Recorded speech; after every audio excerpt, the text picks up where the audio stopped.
Bidadi township ಅನ್ನು ವಿರೋಧಿಸಿ JDS ಪಾದಯಾತ್ರೆಯನ್ನು ಹಮ್ಮಿಕೊಂಡಿದೆ. ಈ ಒಂದು ಪಾದಯಾತ್ರೆಯಲ್ಲಿ ಜೆಡಿಎಸ್ ಮುಖಂಡಿಯಾಗಿರ್ತಕ್ಕಂಥ ಜಾಹ್ನವಿ ಅವರು ಕೂಡ ಹೆಜ್ಜೆ ಆಗ್ತಾ ಬರ್ತಾ ಇದ್ದಾರೆ. ನಾವೀಗ ಅವ್ರನ್ನ ಮಾತನಾಡಿಸುವಂತ ಕೆಲಸ ಮಾಡ್ತೀನಿ. ಮೇಡಮ್, ಜೆಡಿಎಸ್ ಇವತ್ತು ಪಾದಯಾತ್ರೆಯನ್ನು ಹಮ್ಮಿಕೊಂಡಿದೆ, ಈ ಬಗ್ಗೆ ಹೇಳೋದಾದ್ರೆ ನೀವು ಗಮನಿಸ್ತಾನೆ ಇದ್ದೀರಾ, ಇವತ್ತಿಗೆ ಬಿಡದಿ ರೈತರ ಹೋರಾಟ 518ನೇ ದಿವಸಕ್ಕೆ ಕಾಲಿಟ್ಟಿದೆ. ಮೊದಲನೇ ದಿವಸದಿಂದನೂ ಕೂಡ ರೈತರ ಪರವಾಗಿ ನಿಂತಿರೋದು ಕುಮಾರಣ್ಣನವರು ಇರ್ಬೋದು, ನಮ್ಮ ಜೆಡಿಎಸ್ ಪಕ್ಷ. ಇಲ್ಲಿ ಜೆಡಿಎಸ್ ಪಕ್ಷ ಮುಖಂಡರು ಅನ್ನೋದಕ್ಕಿಂತ ಮಣ್ಣಿನ ಮಕ್ಕಳಿಗೆ ರೈತ ಕುಟುಂಬದಿಂದ ಬಂದಂಥವ್ರು. ಹಾಗಾಗಿ ಅವರ ಪರವಾಗಿ ಕುಮಾರಣ್ಣ ಇರ್ಬೋದು, ಇವತ್ತೇನು ನಿಖಿಲಣ್ಣ ಅವರ ನೇತೃತ್ವದಲ್ಲಿ ಬೃಹತ್ ಪಾದಯಾತ್ರೆ ನಡೀತಾ ಇದೆ 3 ದಿವಸಗಳ ಕಾಲ.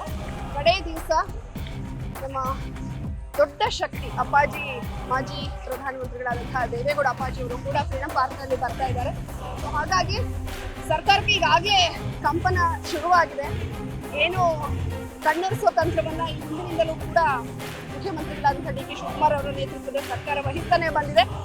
ಇವತ್ತಿಗೂ ಕೂಡ ಅದು ಮುಂದುವರೆದಿದೆ. ಈಗ ಕೆಲವೇ ಗಂಟೆಗಳ ಹಿಂದೆ ಡಿ ಕೆ ಶಿವಕುಮಾರ್ ಅವರು ಇನ್ಸ್ಟಾಗ್ರಾಮ್ನಲ್ಲಿ ನಾನು ನೋಡ್ತಾ ಇದ್ದೆ ಅವರ ಬೈಟನ್ನ, ವಿಡಿಯೋ ಹೇಳಿಕೆಯನ್ನ. ಅದರಲ್ಲೂ ಕೂಡ ಹೇಳ್ತಾ ಇದ್ದಾರೆ, ಹಿಂದಿನ ಸರ್ಕಾರ 25 ಲಕ್ಷ ನಿಗದಿ ಮಾಡಿದ್ದು ಎಕರೆಗೆ, ಈಗ ನಾವು ಅದನ್ನು 2.5 ಕೋಟಿಗೆ ಮಾಡಿದ್ವಿ. ನೀವು ಒಪ್ಪೋದಾದ್ರೆ 50-50 ಅನುಪಾತದಲ್ಲೂ ಕೂಡ ಹೋಗೋಣ ಅಂತ. ಅಂದ್ರೆ ಹಠಕ್ಕೆ ಬಿದ್ದಂತಿದೆ ಸರ್ಕಾರ.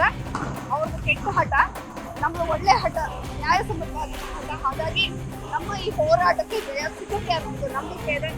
ಇದಕ್ಕೂ ಮಣಿಲಿಲ್ಲ ಅಂದ್ರೆ ಮುಂದಿನ ದಿವಸಗಳಲ್ಲಿ ಉಗ್ರ ಹೋರಾಟವನ್ನ ನಾವು ಮುಂದುವರಿಸ್ತೀವಿ. ವಿಧಾನಸೌಧ ಮುತ್ತಿಗೆ ಹಾಕೋದಕ್ಕೂ ಕೂಡ ನಾವು ರೆಡಿ ಇದ್ದೀವಿ ರೈತರು. ಜೆಡಿಎಸ್ ಆಗಿ ಬಿಜೆಪಿಯ ಸರ್ಕಾರದ ಯಡಿಯೂರಪ್ಪನವರ ಇದ್ದಂತ ಸಂದರ್ಭದಲ್ಲಿ ಈ ಒಂದು ಯೋಜನೆಯನ್ನ ಮಾಡಿದ್ರು. ಹೀಗಾಗಿ ಅವರ ಪಾಪದ ಕೂಸು, ಹಾಗಾಗಿ ಪ್ರಾಯಶ್ಚಿತ್ತದ ಯಾತ್ರೆ ಮಾಡ್ತಾ ಇರ್ತಕ್ಕಂಥದ್ದು ಅನ್ನೋ ಒಂದು ಆರೋಪ ಇದೆ. ನೋಡಿ, ಎಲ್ಲವೂ ಕೂಡ ನಮ್ಮ ಕಣ್ಮುಂದೆನೇ ಇದೆ. ಈ ಹಿಂದೆ ಇದೇ ಯೋಜನೆಗೆ ಸಿದ್ದರಾಮಯ್ಯನವರು ಇರ್ಬೋದು, ಈಗ ಏನು ಪ್ರಸ್ತುತ ಅಧಿಕಾರದಲ್ಲಿದ್ದು ರಾಜ್ಯ ಸರ್ಕಾರ ಅವರು ವಿರೋಧ ಮಾಡಿದ್ರು, ಸಂಸತ್ತಿನಲ್ಲಿ ಹೇಳಿಕೆ ಕೊಟ್ಟಿದ್ದು, ಅದೆಲ್ಲವೂ ಕೂಡ ನಮ್ಮ ಕಣ್ಮುಂದೆ ಇದೆ. ಅದನ್ನು ನಾವು ಪೇ ಮಾಡಿ ಕೂಡ ತೋರಿಸಿದ್ವಿ. ಅವ್ರು ಏನೇ ಸುಳ್ಳುಗಳನ್ನ ಹೇಳ್ತಾ ಹೋದ್ರು ಕೂಡ ಅದಕ್ಕೆ ಆಯುಷ್ಯ ಇಲ್ಲ. ಸುಳ್ಳನ್ನು 100 ಬಾರಿ ಹೇಳಿದ್ರೆ ಅದು ಸತ್ಯ ಆಗ್ಬಿಡುತ್ತೆ ಅನ್ನೋ ಒಂದು ಹುನ್ನಾರ ರಾಜ್ಯ ಸರ್ಕಾರದ. ಸತ್ಯ ಕಣ್ಣಿಗೆ ರಾಜು ಹಾಗೆ ಎಲ್ಲರ ಕಣ್ಮುಂದೆ ಇದೆ.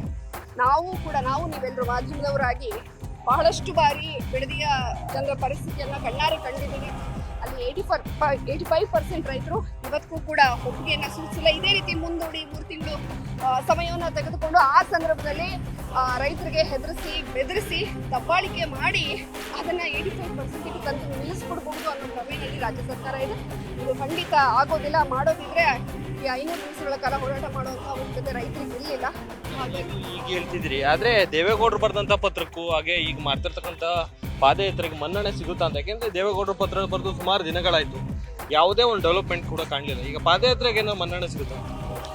ದಂಡಂ ದಶಗುಣಂ ಭವೆ ಅಂತ ಹೇಳ್ತಾರೆ. ಅವರು ಪತ್ರ ಮುಖೇನ ಎಚ್ಚರಿಸೋದು, ಶಾಂತಿಯುತ ಹೋರಾಟಗಳನ್ನ ಮಾಡೋದು, ನಮ್ಮ ಪ್ರಯತ್ನ ಅಂತೂ ನಿರಂತರವಾಗಿ ನಡೀತಾ ಇದೆ. ಫ್ರೀಡಂ ಪಾರ್ಕಿಗೆ ಈಗ ದೇವೇಗೌಡ ಅಪ್ಪಾಜಿ ಅವರು ಕೂಡ ಆಗಮಿಸ್ತಾ ಇದ್ದಾರೆ.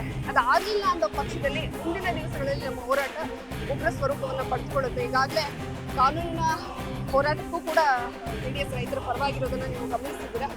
ಆರಂಭಿಕ ಹಂತದಲ್ಲಿ ಏನು ಒಂದು 5-6 ಹಳ್ಳಿಗಳಲ್ಲಿ ಬಲವಂತವಾಗಿ ಜಮೀನನ್ನು ತಗೋಬಾರ್ದು ಅಂತ ಹೇಳಿ 3 ವಾರಗಳ ಗಡುವನ್ನ ಕೋರ್ಟ್ ನೀಡಿರೋದು, ಅದು ಆರಂಭಿಕ ಹಂತದಲ್ಲಿ ನಮ್ಮ ಪರವಾಗಿ ಬಂದಿದೆ ಅಂತ ಅಂದ್ರೂ ಕೂಡ ಈ ಹೋರಾಟ ನಿರಂತರವಾಗಿ ಮುಂದುವರಿಯುತ್ತೆ. ನಮಗೆ ನ್ಯಾಯ ಸಿಗೋವರೆಗೂ ವಿವಿಧ ರೂಪಗಳಲ್ಲಿ ರಾಜ್ಯ ಸರ್ಕಾರಕ್ಕೆ ಒತ್ತಡ ಹೇರುವಂತ ಕೆಲಸವನ್ನ ನಾವು ಮಾಡೇ ಮಾಡ್ತೀವಿ. ನ್ಯಾಯ ಸಿಗೋವರೆಗೂ ಈ ಹೋರಾಟ ಮುಂದುವರಿಯುತ್ತೆ. ಇದಿಷ್ಟು ಜೆಡಿಎಸ್ ಮುಖಂಡರಾದಂತಹ ಜಾಹ್ನವಿ ಅವರ ಮಾತಾಗಿರ್ತಕ್ಕಂಥದ್ದು. ಕ್ಯಾಮರಾಮನ್ ನವಿರಾಜ್ ಜೊತೆ Mohan, news first Bidadi. News first ನಿರ್ಭೀತಿಯಿಂದ ನಿಮ್ಮ ಪರವಾಗಿ.